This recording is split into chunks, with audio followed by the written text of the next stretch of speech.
organic, unpredictable, unknown, lovely, beautiful, a sense of fulfillment. This is part of the pleasures of life and not the chores of life.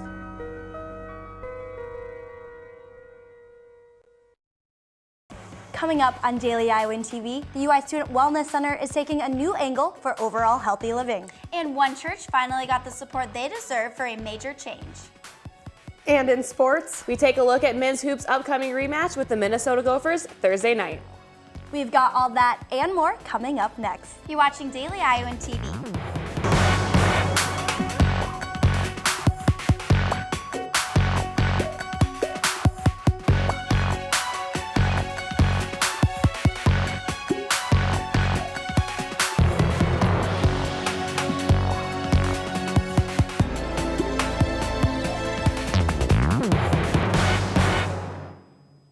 Good evening and thanks for joining us. I'm Michelle Nago. And I'm Mary Caldwell.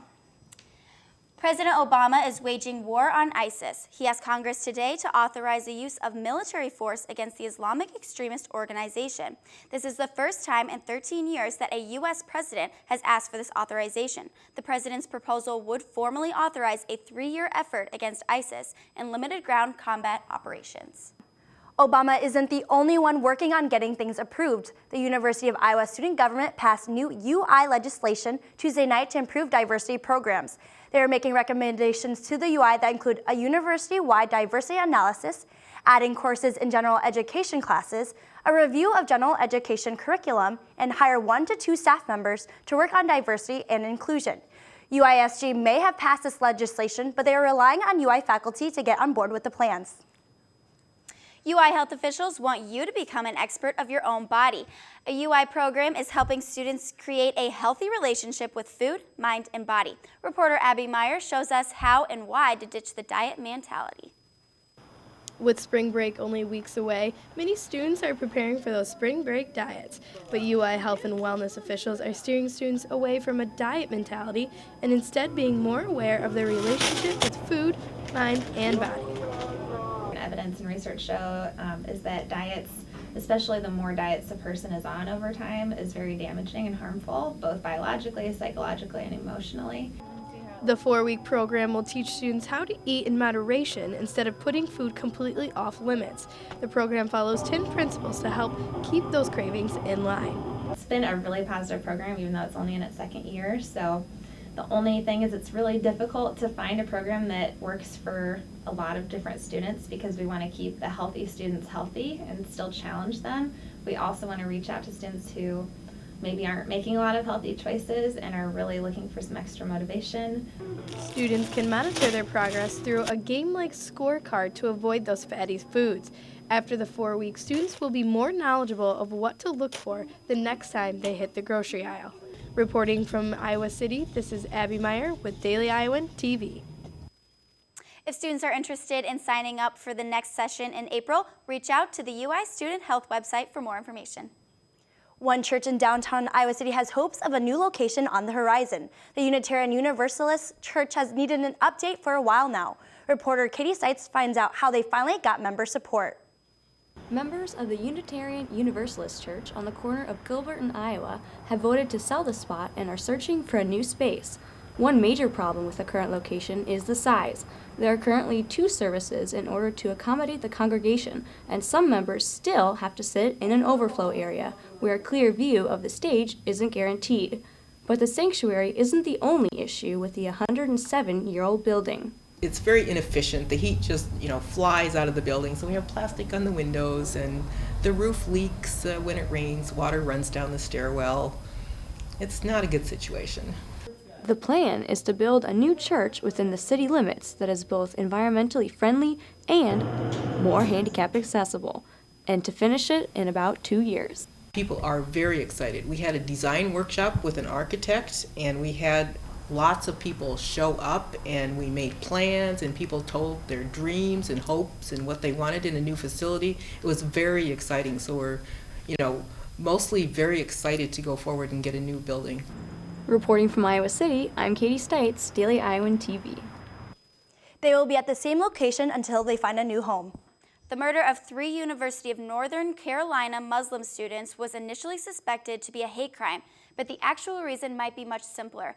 46-year-old Craig Stephen Hicks was charged with the murders. He is a supporter of Atheists for Equality. He expressed his displeasure of radical Christians and Muslims on social media, but the actual dispute was said to be over a parking space rather than religious beliefs. Chapel Hill police found all 3 victims dead when they arrived on the scene. Still to come on Daily Iowan TV, UI students are finally listening to their mother's advice on keeping warm this winter. And in sports, one sophomore hoopster is finally coming into his own and becoming an offensive threat. But Mary, it was a cold and windy day for students walking to class today. I know, it's really unfortunate. But we're going to toss it to Megan Coble, who left the weather studio earlier today to get a full report on what's happening outside. Today I am standing on what may be the coldest spot here on campus, the bridge over the Iowa River. Because of the wide space and the river underneath, it makes it feel much colder here. Students have to travel to get to and from classes across this river, but if I were you, I would suggest taking the CAN bus to get where you're going. But for now, let's check to see what the weather is like for tomorrow. You can expect a super cold day tomorrow, kicking off in the morning with temperatures in the single digits. In the afternoon, temperatures are going to stay in the teens. As we wind down our Thursday evening, it's going to be partly cloudy skies and the temperature is going to stay put. This weekend is going to be a cold one with single digits and possibly going into negative temperatures on Valentine's Day. So stay bundled up this weekend. Since we'll be seeing such a cold front, we wanted to see how UI students deal with the elements when the mercury drops. We sent out Daily Iowan TV's Frank Rotella to find out. Today was a typical February day in Iowa City. Cold, windy, and with snow still sticking to the ground. UI students should be used to the cold by now. The high temperature in Iowa City has been at or below freezing for 7 days since classes resumed. I wanted to find out how University of Iowa students deal with this cold weather, so I figured who better to ask than the students themselves. Yeah, it's pretty chilly. UI grad student Tanner Reeb suggests this for keeping warm. Try to dress in layers as much as possible. That's about all you can do. Sophomore Nicole Haas agrees and adds a few things. Gloves, you need your gloves, you layer up your sweatpants, a couple pairs of socks. The university itself can help students out in cold weather too. The UI's Severe Weather website suggests students ride a bus instead of walking in cold weather. The school's own CAN buses run frequently during class time, and city buses enable students living off campus to catch a ride, even offering free shuttles. But if students opt to drive to class and find themselves unable to start their car, the UI's Parking and Transportation Department will give them a jump for free if it's parked anywhere on the main campus. But hopefully, spring is right around the corner, and we can start reducing the number of layers we have to wear. Frank Rotella, Daily Iowan TV. To learn about those and other services the university offers during cold spells, check out emergency.uiowa.edu and click on severe weather. Better go buy your lottery tickets now because the Powerball jackpot is an estimated $500 million. It started off at $40 million, but nobody's won the jackpot in 2 months. This has caused it to grow into the 5th largest jackpot in U.S. history. Your chances of winning are 1 in 175 million, so may the odds be ever in your favor. Soon, Iowans may not have to travel to Wisconsin or Missouri for their 4th of July fireworks if a proposal passes. So lawmakers are considering a new law that would allow even more consumer-grade fireworks to be sold in Iowa. The proposal was approved at a subcommittee Wednesday morning. Lawmakers are still getting pushback from representatives on several public health organizations. Supporters say it would bring extra revenue to Iowa.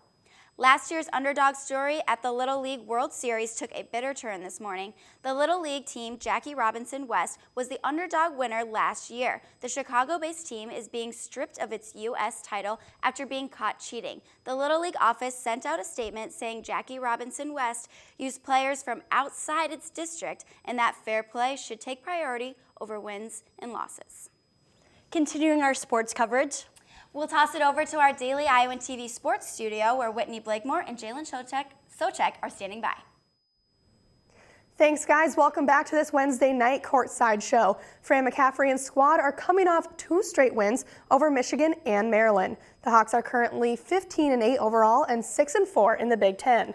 And the Hawks look for the sweep when they'll host Minnesota Thursday evening for what will be their second meeting of the season. Iowa previously took down the Gophers on the road on January 13th.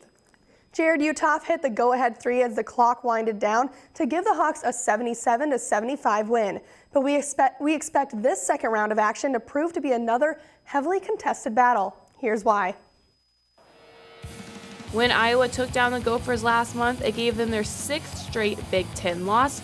Since then, Minnesota has won 4 of their last 6 matches, including wins over Rutgers, Illinois, Nebraska, and Penn State. Minnesota statistically about the same, with the same 3 players averaging double digits in scoring, and Andre Hollins, Maurice Walker, and Carlos Morris. Iowa was able to keep both Hollins and Walker in single digits, but it was Minnie's Morris that led with 20 points. Iowa's biggest defensive battle will come from behind the arc. Iowa allowed Minnesota to sink 9 threes. The Gophers are hitting 46% from long distance. Expect both teams to continue to shoot the ball well. Iowa shot 52% from field goals and Minnesota at nearly 46%. Hawks are averaging 43% but shooting above 60% in their last 2 matches. Gophers edging Iowa, averaging 46%. And the Hawks will have to be able to keep control of the ball as the Gophers rank 2nd in the country in steals at 11. Iowa is currently averaging 12 turnovers a game. But good news for Iowa's defense, Minnesota giving the ball on average away 13 times. Some key players for Iowa last time around: Jared Utoff, Peter Jock, and Aaron White.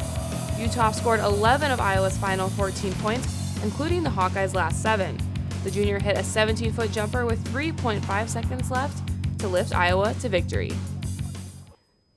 Minnesota had the chance to push that game into overtime when Minnesota's DeAndre Matthew went coast to coast, hitting the game-tying layup, but a replay would confirm that he didn't get the ball off in time and it was no good.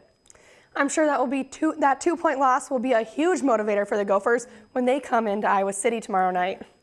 It seems that the team is offensively finding their groove, but for one individual, his offensive game has been waiting to be put on display. And now that time has finally come. Men's basketball reporter Taylor Brooks has a story. As one of the only true sophomores on the Iowa men's basketball roster, Peter Jock's 2nd year as a Hawkeye is becoming one for the books, as he's climbing in stats and making his name known in the Iowa program. Raised 114 miles west on Interstate 80 in Des Moines, Iowa, in high school, Peter Jock led the Class 4A scoring average with 24 points per game. With the health issues his first year as a Hawkeye, it has been a completely different story his 2nd year as he's climbed his way to the Iowa starting lineup. He's been real close. I mean, he's had some great workouts, shot it real well after we got back, and it's great to see him get going. The guys look for him. Jock's edge usually occurs from behind the arc, hitting 3 after 3 after 3. I mean, I've been playing pretty good in practice and stuff, and in games, just not going in. I mean, my shot's been feeling good, but I knew sooner or later they were going to start falling, so. Last year's experience has led to more opportunity, Coach McCaffrey says. The lessons he learned, very valuable. I would say this, Rick. I think he gained valuable experience last year. He at times didn't get to play. He got to play sometimes.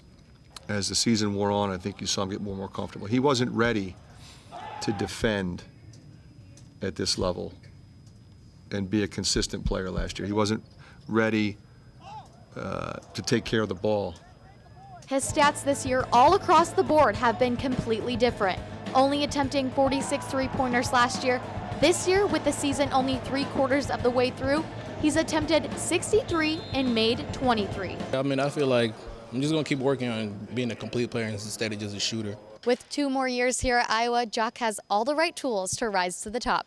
Inside Carver Hawkeye Arena, I'm Taylor Brooks for Daily Iowan TV Sports. Whitney, Jalen, back to you guys. Thanks, Taylor. Jock's presence will need to be known as the Big Ten season progresses, especially with the conference tournament not too far away. Iowa and Minnesota will tip off at 6 p.m. inside Carver Hawkeye Arena. Fans are encouraged to dress for a whiteout. And that will do it for us here at Courtside, but tune in tomorrow for Matt's side as we'll preview the Iowa wrestling duel against Michigan. Well, that's all we have for you tonight on Daily Iowan TV. Be sure to tune in tomorrow night for the latest news. I'm Mary Caldwell. And I'm Michelle Nago. Thanks for watching. And have a great night.